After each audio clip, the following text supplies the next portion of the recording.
Gisugdan na ang pagkapadapod sa financial assistance alang sa mga senior citizen o persons with disability kon PWD sa dakbayan sa Talisay. Si Chona Carion sa report.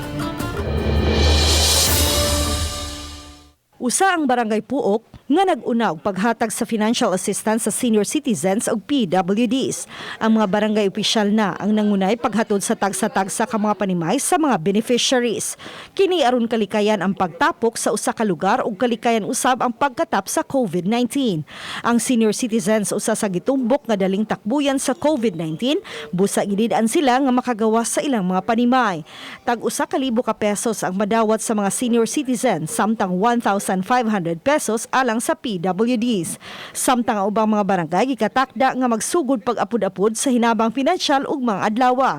Adunay gibanabanang 14,000 ka mga senior citizens samtang 12,000 ka mga registered PWDs. Uban ni Renante Quinones, Chona Carion, Balitang Bisdak.